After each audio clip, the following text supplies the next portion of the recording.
Merdeka. Hari ini podcast Nusantara ingin membahas sebuah tema yang sangat jarang atau cukup jarang.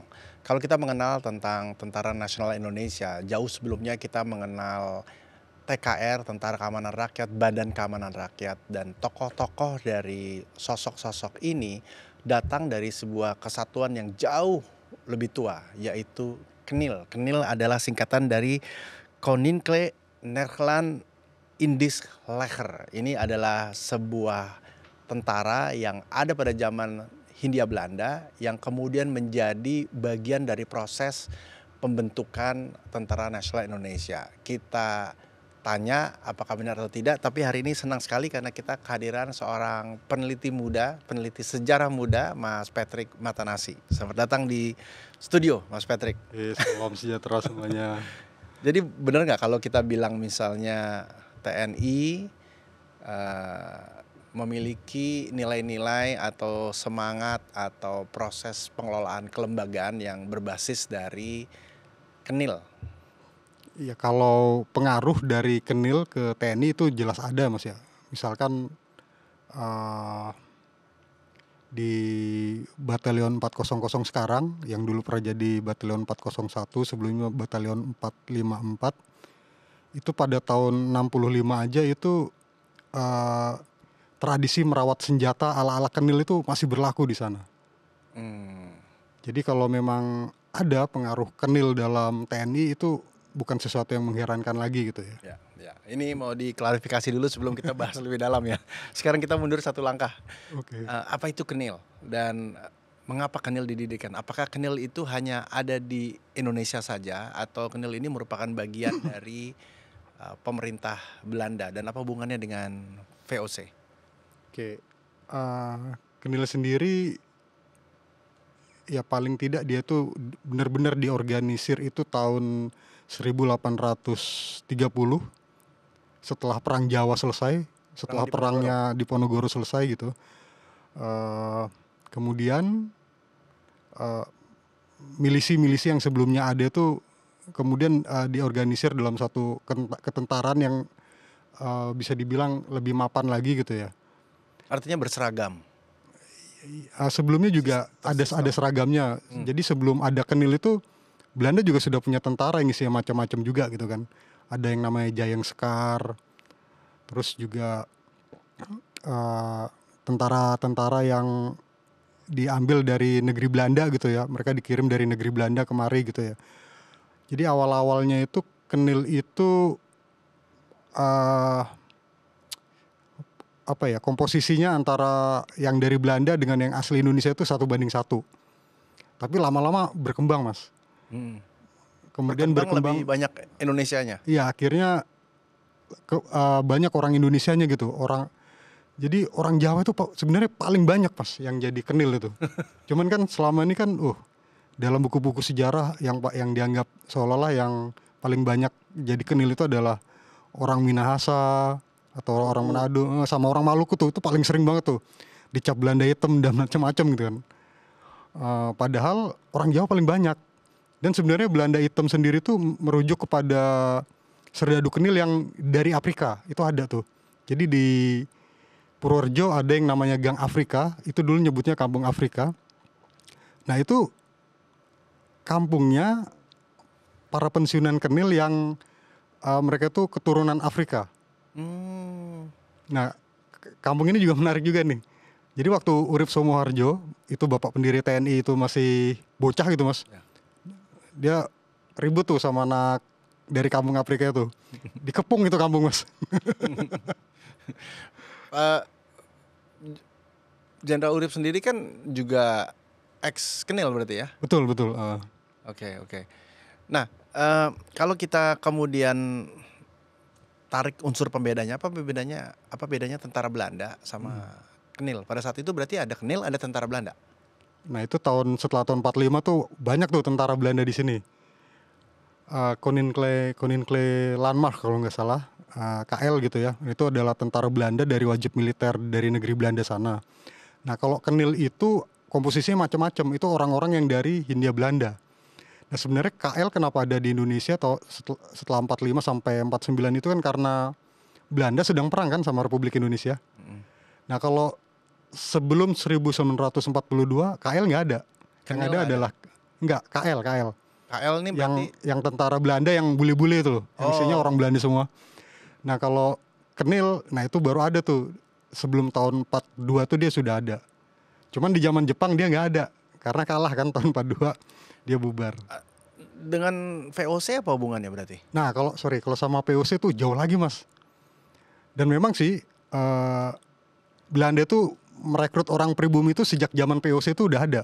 Misal Arung Palaka, Arung Pangeran Bone yang berseteru dengan kerajaan Goa. ya. Karena dia kalah gitu kan, dia lari ke Buton, dia kemudian ke daerah Angke sini. Nah, Arung Palaka dengan pengikutnya itu dijadiin semacam tentara bayaran gitu ya. Lalu ada yang namanya Kapiten Jongker yang dari Ambon itu, dia juga mimpin milisi orang Ambon gitu kan. Terus ada di sini ada daerah yang namanya Papanggo ya di Jakarta sini.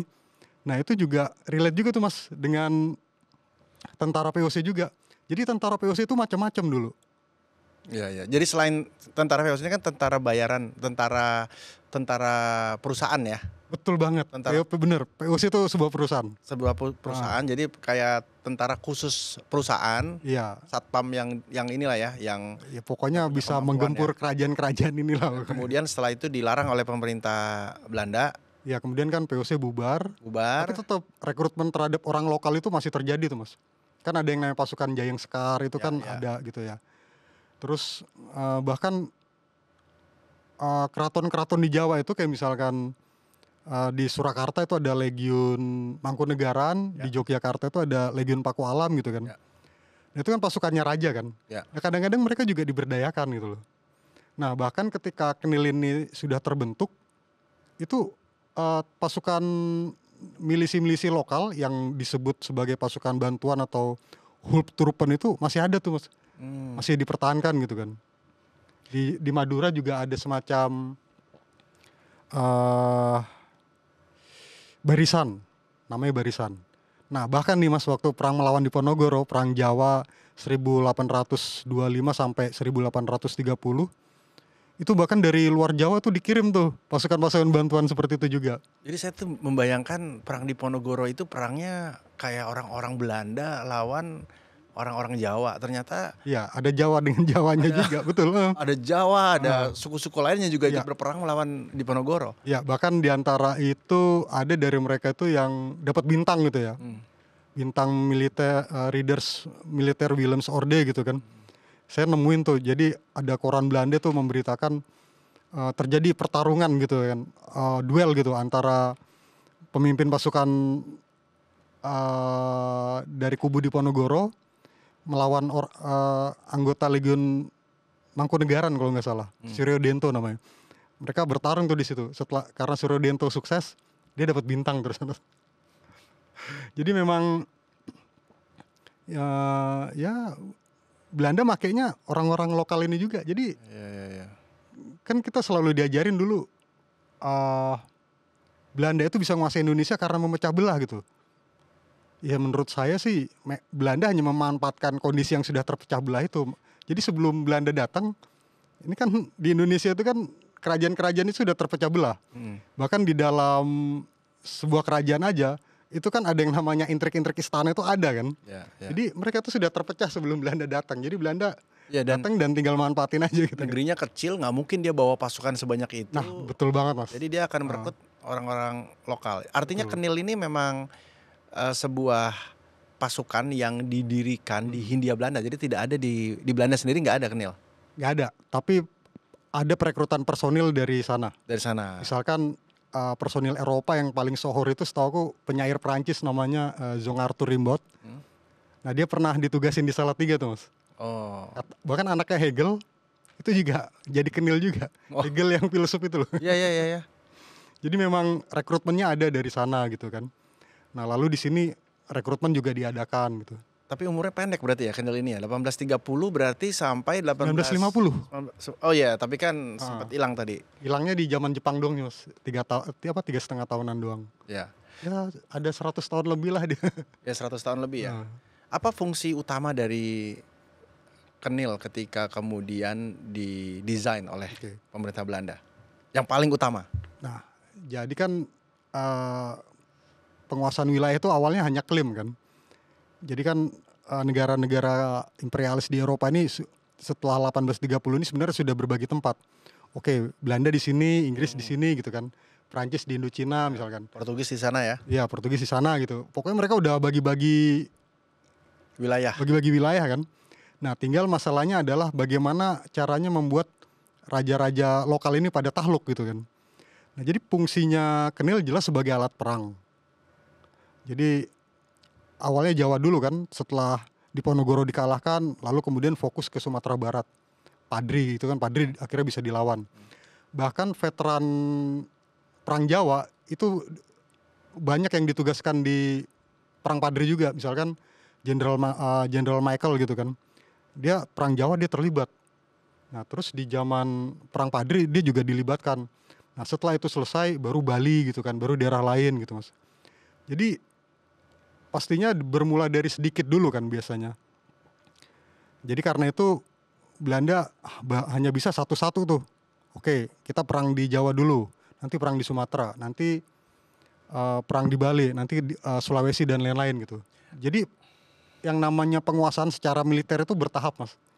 Jadi tidak langsung jebret semua dikuasain enggak. Tapi artinya ada tentara Belanda lain selain Kenil kah atau semuanya disebut Kenil sekarang? Kalau di era itu iya. Otomatis semuanya Kenil. Kenil itu kan daerah tugasnya Hindia Belanda, seluruh Hindia Belanda. Berarti Bisa semua tentara Belanda, semua yang tentara bule-bule di bawah terutama. pemerintahan Belanda itu Itu. disebut Kenil berarti. Ya, bahkan yang aku tadi sebut ada yang namanya milisi-milisi lokal yang disebut Hubtruppen atau pasukan bantuan, itu juga berada di bawah Kenil. komando Kenil kadang-kadang, walaupun yang bayar gajinya adalah penguasa-penguasa lokal gitu ya. Bingung nih mau merespon apa ya. Ya memang begitu. Jadi kolonialisme itu sukses berkat bantuan Orang-orang lokal juga penguasa ya. lokal juga sebenarnya.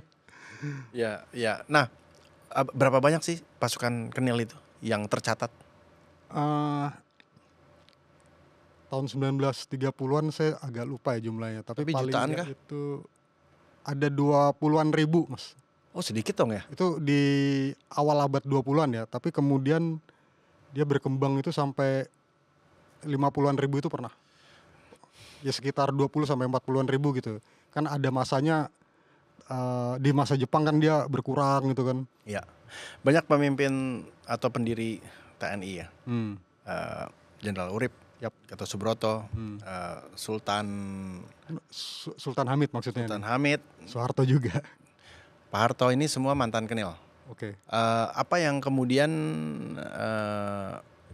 dibawa dari nilai-nilai Kenil ini hari ini kalau kita lihat dalam wujud tentara kita? Ya, di Indonesia Kenil itu sebenarnya pasukan yang profesional gitu kan, sama dengan TNI yang sekarang. Nah, ini agak berbeda dengan peta pembela tanah air yang dibentuk tentara Jepang itu kan hanya tentara sukarela kan, dan mereka hanya bergerak di satu wilayah keresidenan aja atau daerah kabupaten. Mereka tidak sampai bergerak sampai keluar Pulau Jawa itu enggak. Jadi ya profesionalisme Kenil itu dibawa ke TNI gitu loh, dimana seorang tentara itu dilatih, dipersenjatai dan dibayar gitu kan. Nah itu yang satu dari sekian banyak nilai yang dibawa ke Kenil gitu. Ya. Dan memang Kenil itu berjasa dalam pembaratan orang-orang di Indonesia. Misal gini mas, sorry nih aku agak curhat ya. Kakek buyutku itu kan masuk Kenil ya, dia orang yang awalnya itu buta huruf mas. Oh jadi ini salah satu kenapa Mas Patrick tertarik dengan sejarah, dengan Kenil, salah satunya karena ada hubungan. Iya, kebetulan Mbak Buyut itu serdadu Kenil tapi pangkatnya rendahan lah. Cuman sampai prajurit kelas 1 gitu ya, Spandri nyebutnya. Ini apa, setingkat dengan hari ini? Prajurit kepala TNI lah kira-kira. Ya pokoknya semacam prajurit senior tapi belum kopral lah gitu ya. Nah jadi yang buyut saya itu kan buta huruf tuh, dia dari kampung tuh, ya preman kampung lah gitu kan. Kan yang direkrut biasanya punya mental preman gitu. Tapi dengan di Kenil ya mereka belajar tentang disiplin militer dan lain-lain. Itu pertama ya, militer Belanda, disiplin militer yang modern itu ya Kenil itu yang ngajarin orang-orang Indonesia. Dan yang saya gara-gara masuk Kenil itu akhirnya dia bisa baca tulis. Dan dia bisa memperbaiki sepatu gitu kan. Ini skill yang nggak ada tuh di tahun 1800-an itu kan. Tapi gara-gara itu yang saya jadi bisa baca tulis, dan beliau adalah di keluarga kami itu orang yang pertama kali mengenal huruf Latin gitu ya. Jadi Yang dari mana? Ya? Yang dari mana? Yang saya itu dari daerah Bagelen, Mas. Jadi di daerah Bagelen itu di Purworejo, Jawa Tengah. Oke. Ini konon katanya dulunya adalah daerah pelarian pengikutnya Diponegoro ya, setelah Diponegoro kalah gitu kan. Ya. Tapi kan keturunannya harus bertahan hidup di daerah yang kering. Dan memang katanya Didi Kartasasmita, salah satu mantan perwira Kenil juga, anggota Kenil itu banyak yang berasal dari daerah-daerah yang bisa dibilang itu miskin atau kering gitu ya. Nah itu ya saya kira yang buat saya salah satunya. Terus saya juga pernah baca dari tulisan penulis Maluku ya. Dia bilang di Maluku itu juga alasannya orang kenapa kemudian mau menjadi tentara ini bukan masalah mereka setia kepada Belanda atau tidak, tapi masalah hidup, Mas, masalah bertahan hidup. Ya, jadi ya dibayar ya? Iya, karena mereka dibayar. Nah, dulu kan orang Maluku itu kan orang-orang agraris kan, orang-orang maritim juga. Tapi gara-gara penguasaan rempah-rempah oleh Belanda tadi, VOC tadi, kemudian mindset orang Ambon bertahan hidup itu berubah. Karena waduh ini sulit ini menghasilkan kalau dari pertanian kan. Akhirnya mereka merantau. Entah itu menjadi pegawai sipil atau pegawai perusahaan, atau dan pastinya serdadu atau pelaut. Nah jadi alasan mereka jadi serdadu. Jadi ini nggak ada hubungannya sama isu nasionalisme gitu, katakanlah?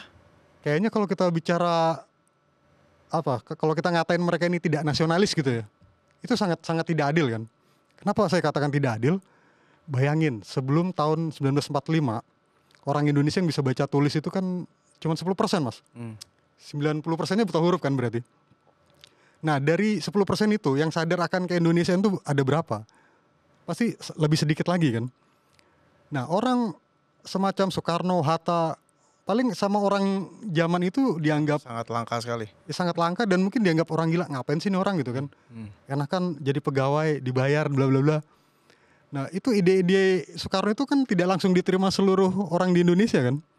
Pasti banyak yang nggak peduli, banyak yang nggak nyambung gitu kan. Bahkan nggak paham. Iya, bahkan tidak paham karena banyak yang buta huruf kan. Jadi, nah itu tahun 1945 nih. Nah kalau ditarik mundur lagi, apa mereka tahu apa itu nasionalisme, apa itu keindonesiaan gitu kan. Kalau orang zaman dulu kan pikirannya itu, Mas, masalah bertahan hidup. Ya aku menyangkul biar bisa makan gitu kan. Ini ada tentara Belanda bayarin saya gaji bulanan, keluarga hidup. Betul.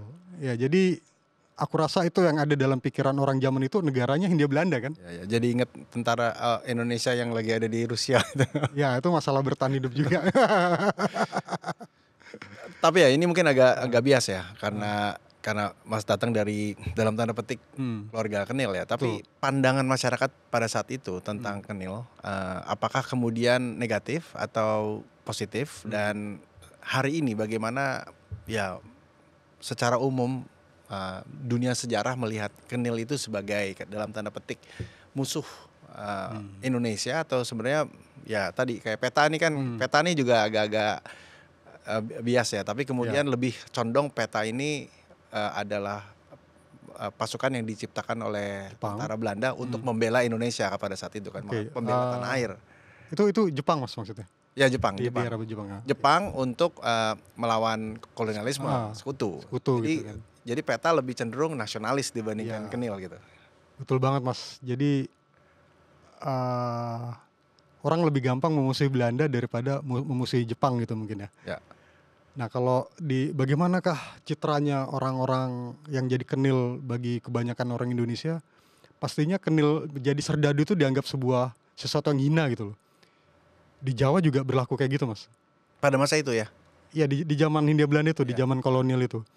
Terutama yang keluarga yang priayi ya, atau lebih atas lagi, mereka tuh nganggap profesi serdadu itu profesi yang hina gitu. Bahkan waktu Urip Sumoharjo masuk sekolah militer di Jatinegara, itu ayahnya Urip itu shock. Anakku jadi company. Company itu maksudnya sebutan untuk tentara Kenil itu ya, tentara Belanda kan kok di kampung-kampung di Jawa dulu nyebutnya company. Di kampung buyut saya seperti itu, Mas. Jadi memang bagi orang-orang di luar kampung leluhur kami yang anggapnya ya itu sebuah profesi yang hina gitu kan. Kok tega gitu ya, kok mau gitu. Kok mau gitu ya. Bukan karena menindas sesama bangsa Indonesia, pikiran mereka tidak sampai ke sana sebenarnya. Kitanya aja yang sekarang berlebihan nganggapnya kayak gitu kan. Jadi mereka nganggap karena kehidupan serdadu itu kan sangat keras sekali kan. Ya lebih baik bertani lah bagi mereka gitu ya. Kalau sekarang kan terbalik kan. Kita sudah terbiasa gitu karena Jepang ngajarin bangsa Indonesia jadi tentara. Nah cuman kalau ada beberapa raden-raden yang mau menjadi perwira di Kenil itu, ya ini agak-agak contoh-contoh yang unik-unik juga gitu ya. Kan biasanya yang mau itu kan dari golongan pria rendahan gitu kan. Kenapa mereka mau? Ya mungkin bayarannya lebih baik gitu. Atau mereka ngerasa mereka nggak punya posisi di tempat yang lain. Mereka merasa saya nggak mungkin bisa jadi bupati atau semacamnya. Ya udah saya gabung aja ke Kenil misalkan. Tapi setelah depresi ekonomi dunia tahun 1929 itu akhirnya banyak anak muda Indonesia itu kemudian nganggap ya daripada kita nggak bisa hidup enak, kenapa kita nggak gabung ke Kenil aja gitu kan. Nah misalkan Didi Kartasasmita gitu kan, kalau Urip kan udah lebih dulu kan, 1914 dia udah jadi perwira gitu ya. Nah setelah krisis ekonomi orang akan berpikir realistis kan. Nah mereka punya ijazah, oke dengan ijazah ini aku bisa jadi letnan yang gajinya tinggi gitu ya. Jadi dulu kehidupan sersan Kenil sama sersan TNI ini Mas, itu lebih sejahtera sersan Kenil. Apalagi letnannya gitu ya, bisa beli mobil di zaman itu. Ya memang sih zaman sekarang bisa, tapi kan zaman itu sesuatu yang mewah sekali gitu. Pasti ada novel-novel cerita antara permusuhan dua sahabat, yang satu Kenil, yang satu TNI gitu ya, pasti ada lah ya. Iya mungkin ada sih pasti cerita-cerita gitu kan. Paling enggak cerita tentang Kenil di novel itu paling menarik itu sih Mas. Burung-burung manyarnya Romo Mangun. Oh, ya. Siti Nurbaya juga sebenarnya. Siti Nurbaya juga ya? Jadi kan Siti Nurbaya itu kan ada Samsul Bahri yang kemudian jadi tentara kan. Dia bilang tentara bayaran di novel ditulis seperti itu. Ya itu kayaknya maksudnya Kenil deh. Di era Samsul Bahri muda hidup itu adalah eranya Kenil gitu. Mungkin dia jadi perwira Kenil. Dan memang orang Padang yang jadi perwira Kenil ini sangat langka Mas. Satu-satunya yang saya tahu gitu ya, yang untuk satu-satunya, bukan satu-satunya, orang Minang yang paling terkenal, bahkan dianggap orang Minang pertama yang jadi taruna di Akademi Militernya Belanda di Breda sana, itu namanya Kanido Rahman Masyur gitu. Sebelumnya nggak ada. Kalau orang Jawa kan banyak tuh, ada Suryo Broto misalkan, ada si Suryo Santoso misalkan. Kalau orang Jawa banyak. Manado lumayan, Ambon Minang jarang. Minang baru satu orang itu sih yang paling terkenal. Mungkin sebelumnya ada juga orang Minang tapi nggak begitu terkenal, tapi dia dipecat Mas. Gara-gara deket dengan kelompoknya Hatta. Berarti Mas Patrick tahu banyak ya hal-hal yang. Ampun Mas. Ini history ini nih. Enggak sih, mungkin unseen. Merasa tahu banyak sih enggak, cuman ini kan saya mulai baca dan riset ini kan dari 23 tahun yang lalu lah kira-kira. Ya. Kenil akhirnya dibubarkan 1950. Jadi setelah konferensi meja bundar tahun 1949 kan itu kemudian ya Belanda mau nggak mau itu harus mengakui kedaulatan Indonesia. Nah sementara Kenil yang sudah terlanjur dibentuk lagi sejak 45 sampai 49 itu ada 23 batalion Mas. Mungkin satu batalion anggap aja rata-rata 1000-an pasukan. 1000 ya. Itu belum lagi dari satuan-satuan lain yang di luar infanterinya. Artinya mungkin ada sekitar 20-an ribu lebih, mungkin 3 ribuan gitu ya. 30.000 ya? Iya kalau nggak salah. Kan kemudian ya mau nggak mau mereka ini harus dibubarkan. Nah Hmm. kemudian anggota Kenil itu dikasih pilihan, oke mau ikut Belanda, maksudnya ikut ke negeri Belanda sana, atau gabung sama TNI. Kebanyakan? Nah itu saya kurang tahu jumlah persisnya, tapi yang gabung ke TNI itu lumayan banyak dan lumayan sohor-sohor gitu ya. Hmm. Dan kalau mereka gabung ke TNI, itu mereka dapat kenaikan pangkat paling enggak itu 2 tingkat. Hmm. Tapi gajinya turun, Hmm. karena standar gajinya kan Beda. beda gitu ya. Jadi gaji seorang sersan di TNI itu mungkin janjian mirip sama prajurit rendahan di Kenil gitu kan. Jadi ada mantan Kenil bilang, pangkat saya naik 2 tingkat tapi gaji saya turun 4 tingkat katanya. Waduh. Jadi bisa dibayangin ya mereka secara ekonomi sebenarnya buruk gitu ya. Cuman alasan mereka bergabung ke TNI kan mungkin mereka merasa nggak punya pekerjaan lain, sementara mereka sangat ingin tinggal di Indonesia itu. Ya, ya. Jadi sebenarnya mereka cinta Indonesia juga gitu. Lucu ya, maksudnya Iya lucu. pada masa itu sama-sama orang Indonesia, tapi yang satu lebih beda kubu gitu ya. ya beda Jangan-jangan kubu. mirip dengan beda pilihan calon presiden gitu. Sebelum kita sudahi, ada satu hal yang juga saya sering diceritakan oleh orang tua tentang nikah atau anjing nikah, NICA ya. Ini apanya Kenil? Nah jadi anjing nikah sendiri itu kan sebenarnya julukan gitu kan. Jadi istilah nikah ini kan muncul setelah 1945 kan mas. Ya. Nikah ini sebenarnya pemerintah sipil gitu kan, pemerintah sipil Hindia Belanda kan. Mereka datang untuk mengkonsolidasikan kekuasaan Belanda lagi di Indonesia gitu, untuk menegakkan pemerintah kolonial Hindia Belanda lagi di Indonesia kan. Jadi ya ini adalah tugas mereka. Nah cuman nikah itu waduh itu jadi sesuatu yang sangat dibenci sekali sama pendukung Republik kan. Betul. Nah cuman ya orang Belanda kan, bagi orang Belanda atau orang pro Belanda kan biasa aja. Nah sejak 45 tuh udah muncul julukan anjing nikah. Jadi ini kayak satuan khusus kah gitu?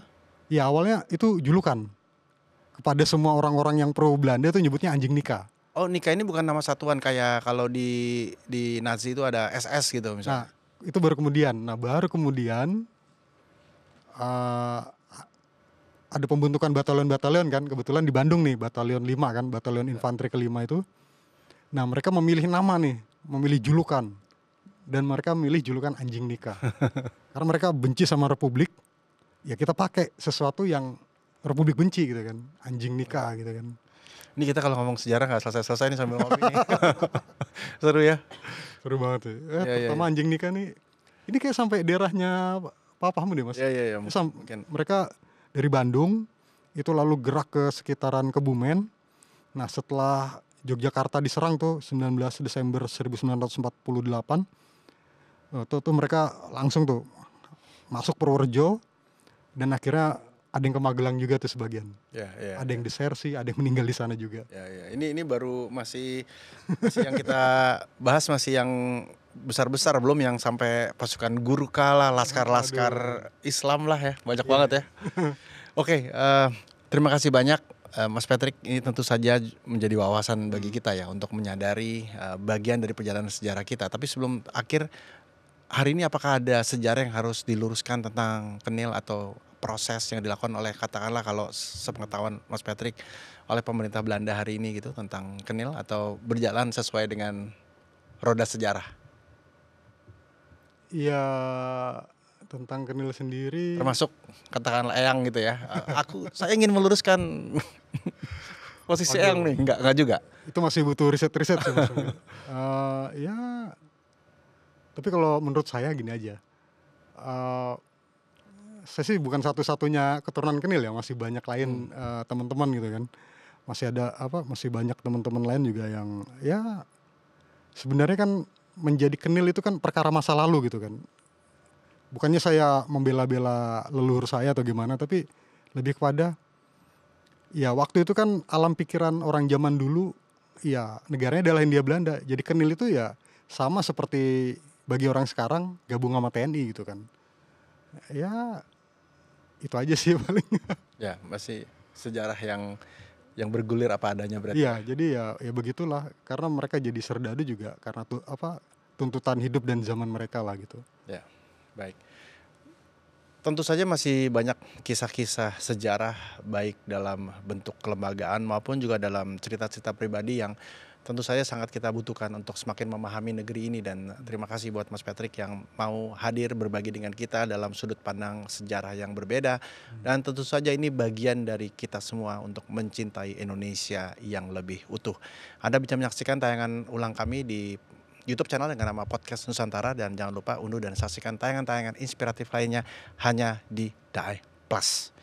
Podcast Nusantara, hidupkan cinta Indonesia. Indonesia.